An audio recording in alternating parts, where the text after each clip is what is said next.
Hello दोस्तों, मैं प्रियंका स्वागत करती हूँ आपका अपने चैनल पर। उम्मीद करती हूँ पढ़ाई अच्छी चल रही होगी। आज मैं जो टॉपिक आपके लिए लेकर आई हूँ वो है पंक्चुएशन एंड कैपिटल्स, जो कि एक इम्पॉर्टेंट रोल प्ले करता है ग्रामर के लिए, ग्रामर राइटिंग के लिए।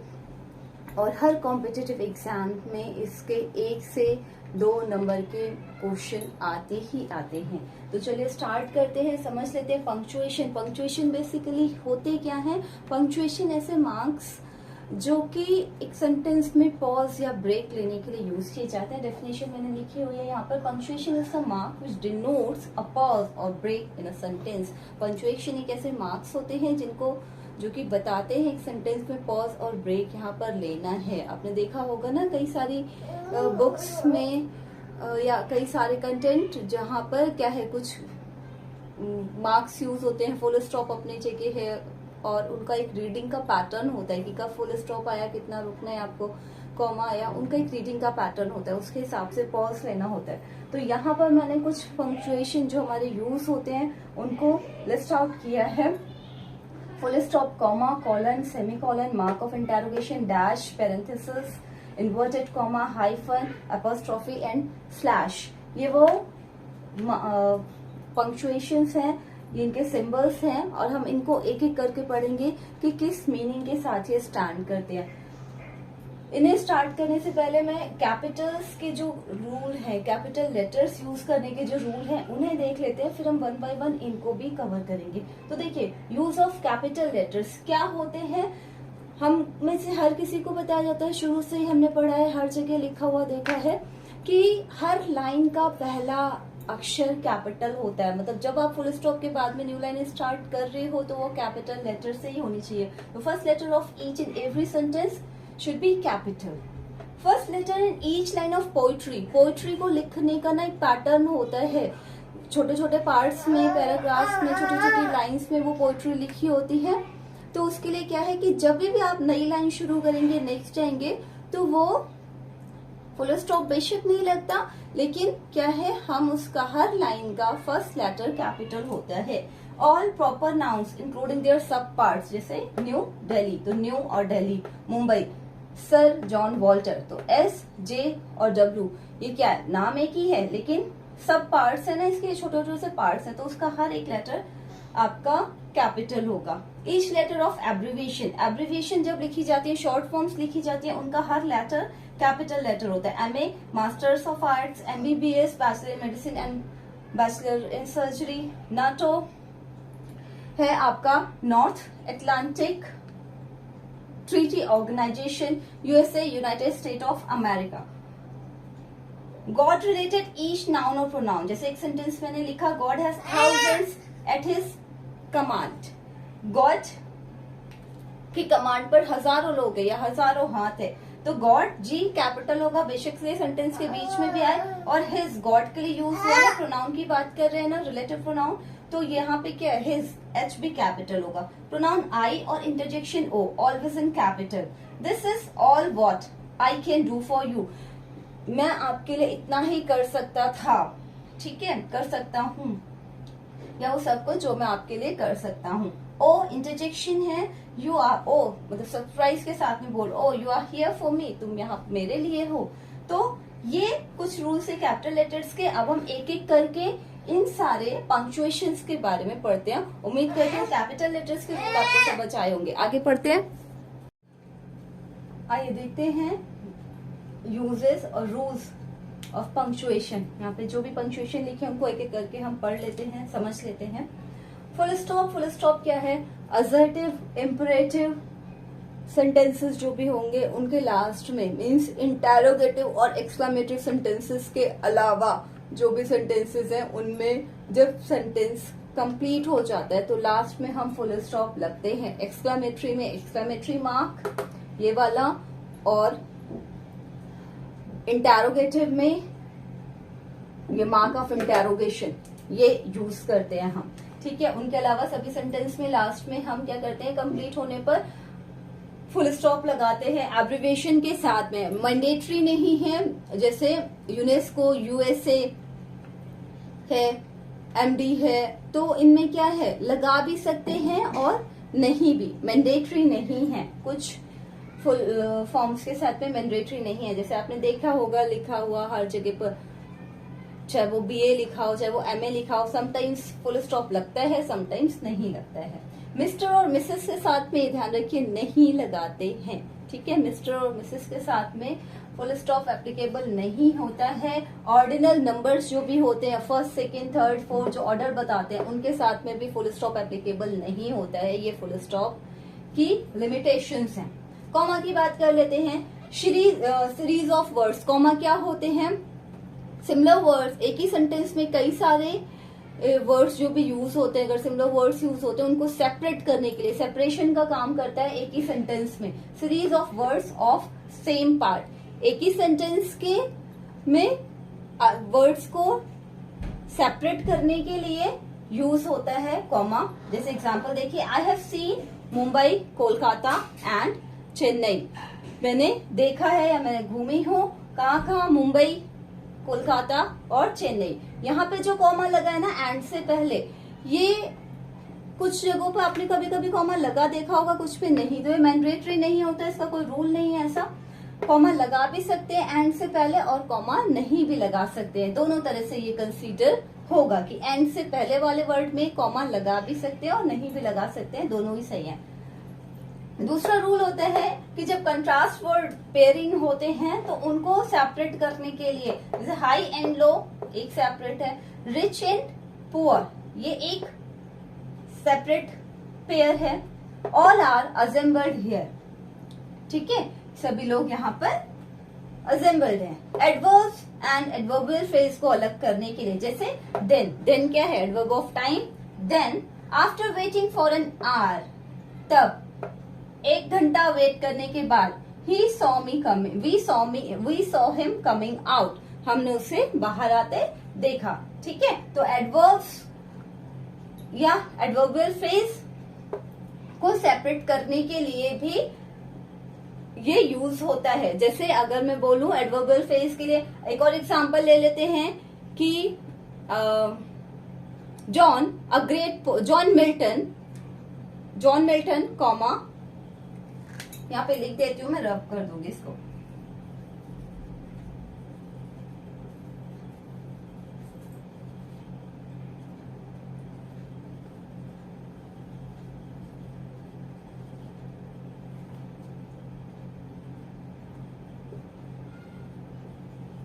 वॉज ब्लाइंड, ठीक है। John Milton a great poet, तो ये क्या है? एडवर्ब है, एक ग्रेट पोएट, इसके लिए, ठीक है। वॉज ब्लाइंड, वो क्या थे? अंधे थे, ठीक है। तो इस तरीके से हम एडवर्ब और एडवर्बियल फ्रेज के लिए यूज कर सकते हैं। कंपाउंड सेंटेंस, जब कंपाउंड सेंटेंस हम बनाते हैं, कंपाउंड सेंटेंस क्या हमने लास्ट क्लास में पढ़ा था ना कि सिंपल सेंटेंसेस को मर्ज करने पर बनता है। तो जब कंपाउंड सेंटेंस बनाते हैं, कंपाउंड सेंटेंस किनसे बनते हैं? कोऑर्डिनेटिंग क्लॉज कंजंक्शंस को ऐड करके। तो कोऑर्डिनेटिंग कंजंक्शन ऐड होगा तो नेक्स्ट वाला क्लॉज कौन सा हो जाएगा? Coordinate clause.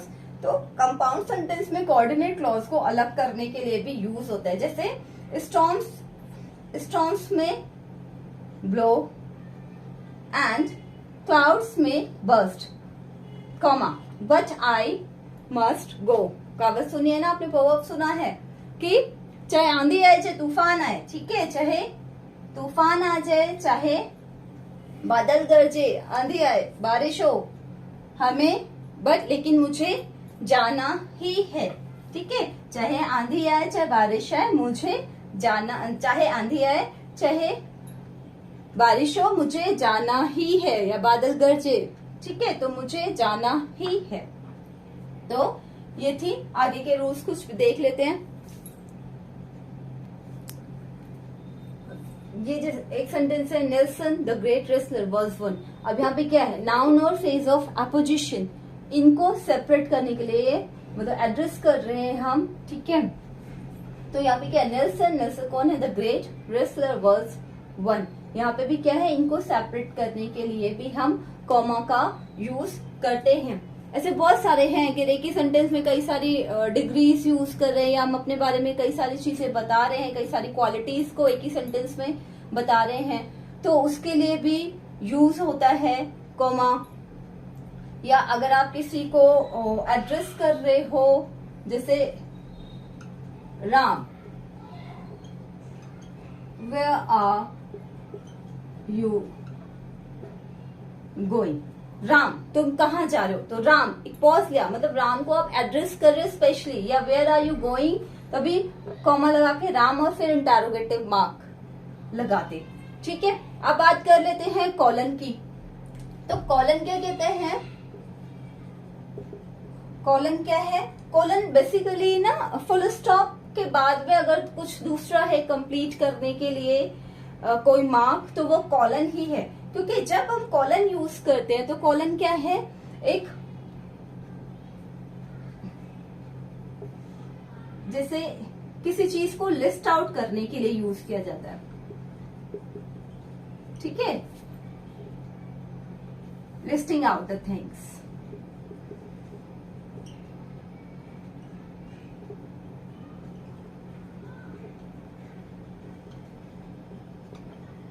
ठीक है, चीजों को लिस्ट बनाने के लिए सेंटेंस में आपने किसी चीज के बारे में कहा और उसके बारे में जब आपको और एक्सप्लेन करना है और पॉइंट्स बताने हैं, तो वहां पे क्या है, आप फुल स्टॉप ना लगा करके इस कॉलन मार्क को यूज करते हैं और फिर उसके बाद में आप पॉइंट वाइज उसको लिस्टिंग करते हैं। ठीक है, सेमीकोलन, सेमीकोलन क्या कहते हैं,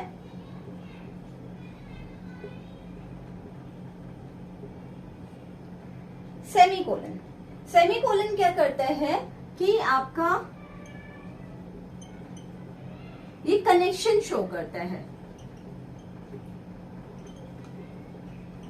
सोर्स कनेक्शन किसका, जिनके बीच में लगा है।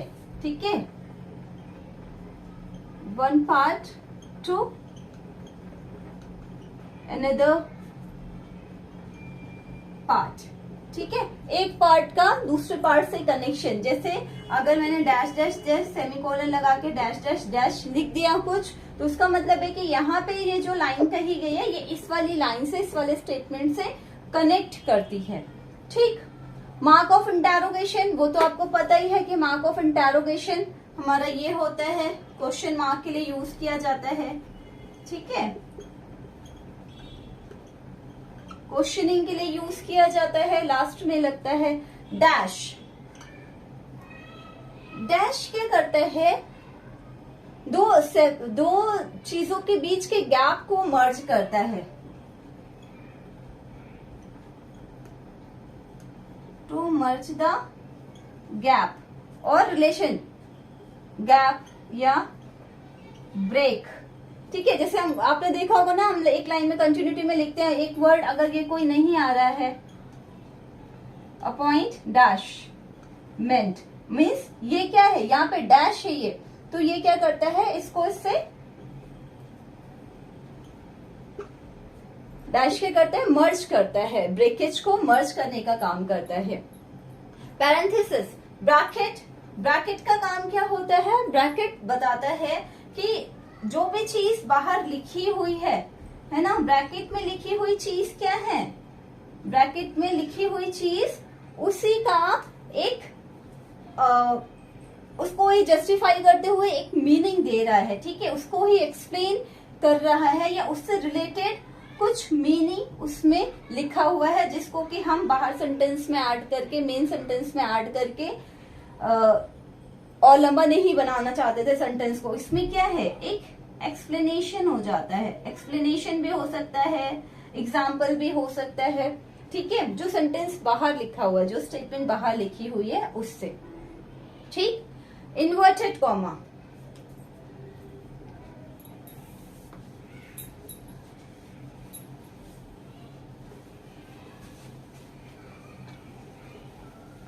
मुझे लगा नहीं कि ऐसे पॉइंट्स वाइज रूल इसको बताऊं, उसका आपको लगेगा कि बहुत ज्यादा राइटिंग वर्क हो गया, इसलिए मैंने उसको स्किप किया। तो ऐसे समझा देना ज्यादा बेटर होगा। इन्वर्टेड कॉमा क्या कहते हैं,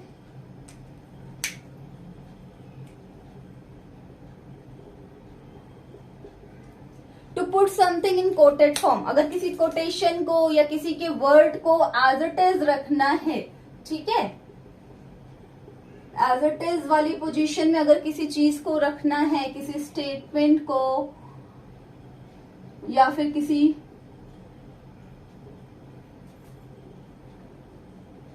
कोटेशन को, ठीक है, तो हम क्या करते हैं, इन्वर्टेड कॉमा में जो भी चीज है, जो भी लाइन लिखी हुई है, जो भी वर्ड्स लिखे हुए हैं, वो बिल्कुल वैसे ही रहते हैं जैसे किसी और ने कहे हैं या बोले हैं या जहां भी आपने पढ़ा है, उसमें हम कोई भी चेंज नहीं करते, ठीक है। हाइफन क्या कहता है, हाइफन क्या है, ये डैश का ही ना एक छोटा सा रूप होता है। हाइफन कैसे दिखता है, डैश तो ये बड़ा दिखता है, हाइफन बिल्कुल छोटा सा। जैसे ये क्या है, रिलेटेड वर्ड को कनेक्ट करने के लिए, जैसे हम लिखते हैं फादर इन लॉ,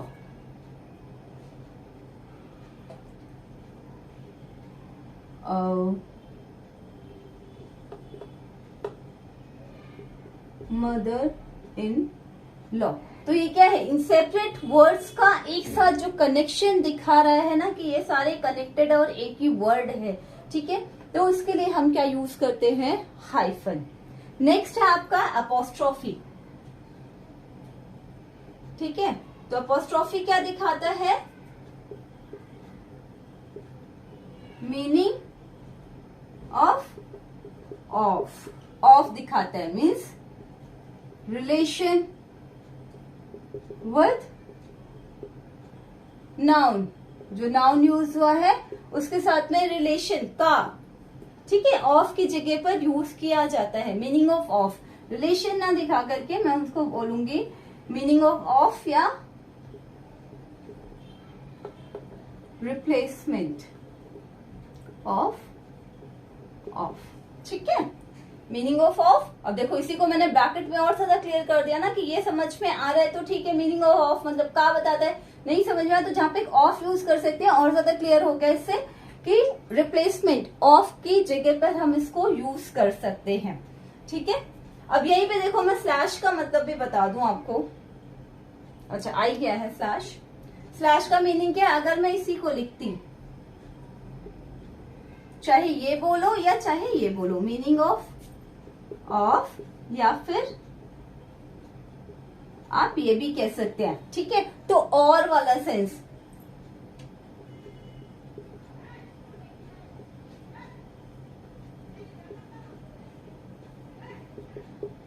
ठीक है, तो ये क्या है, और वाला सेंस देगा, आइदर दिस और दिस। तो स्लैश क्या है, दोनों चीजों में से एक चॉइस देता है। दूसरा चीज क्या है, स्लैश क्या कहता है, एड्रेस को डिफाइन करता है, ठीक है, डिफाइनिंग अ पाथ और एड्रेस। आपने देखा होगा जब कोडिंग होती है, या जो आप गूगल पर एड्रेस जब लिखते हैं, उसका यूआरएल पे जब कोई एड्रेस देते हैं तो वो डैश डैश डैश, या कंप्यूटर में भी जब कोई फाइल खुलती है तो डैश सी ड्राइव डैश, जो भी आपका फाइल फोल्डर नेम है, डॉक्यूमेंट्स डैश फोटोज, इस तरह से। तो क्या है, ये जो स्लैश है वो क्या करता है, आपको एक तो आइदर और का मीनिंग देता है, और दूसरा क्या है, आपको पाथ भी डिफाइन करने के लिए यूज होता है। नेक्स्ट एंड लास्ट है हमारा, सिंबल यूज कर लेते हैं, एक्सक्लामेटरी। एक्सक्लामेटरी किस लिए यूज किया जाता है, टू शो क्या है, एक्सप्रेशन, ठीक है। एक्सप्रेशन को यूज करने के लिए, एक्सप्रेशन को यूज करने के लिए, to show expression words, expression words नहीं, टू शो, हाँ,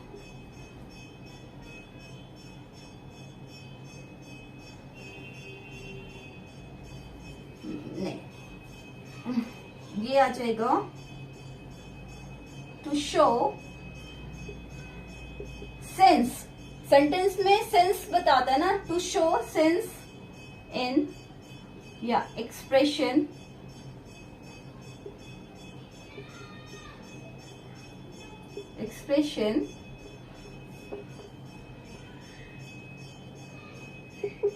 सेंस और एक्सप्रेशन इन अ सेंटेंस। क्या करने के लिए? एक्सक्लेमेशन किस लिए यूज किया जाता है? टू शो सेंस और expression in a sentence. Sentence में जो भी सेंस और एक्सप्रेशन, जाहिर सी बात है कि सेंटेंस में एक्सप्रेशन या सेंस जो भी यूज हो रहा है उसके लिए कोई एक्सक्लेमेटरी वर्ड भी यूज हो रहा है, नहीं भी यूज हो रहा है। अगर हमारे इंटरोगेटिव वर्ड्स वाओ या वाओ ने क्या, हाउ प्रिटी यू आर, ठीक है, और एक्सक्लेमेटरी है, तो इसका मतलब क्या है कि तारीफ करते हुए आप उसको बोल रहे हो, क्वेश्चन नहीं कर रहे हो। व्हाट इंटेलिजेंट बॉय, तो यहाँ पे क्या है, और एक्सक्लेमेटरी है। व्हाट एन इंटेलिजेंट बॉय, ये लगा दिया तो ये क्वेश्चन नहीं है। एक्सक्लेमेशन क्या दिखाएगा? उसकी तारीफ करते हुए, उसको प्रेज करते हुए बोल रहे हो आप कि वाह क्या होशियार बच्चा है, क्या इंटेलिजेंट लड़का है। ठीक है, तो ये थी छोटी सी क्लास पंक्चुएशन इन कैपिटल्स के ऊपर, जो कि बहुत ही काम की है। कोई भी डाउट, कोई भी क्वेरी, कोई भी question mention in comment box. Video पसंद आए लाइक शेयर सब्सक्राइब करें और नोटिफिकेशन ऑन करना जरूर जरूर जरूर याद रखें, ताकि आपको वीडियोस के बारे में पता चलता रहे जैसे ही वीडियो अपलोड होती है। चलिए नेक्स्ट वीडियो में मिलते हैं। Take care, bye bye.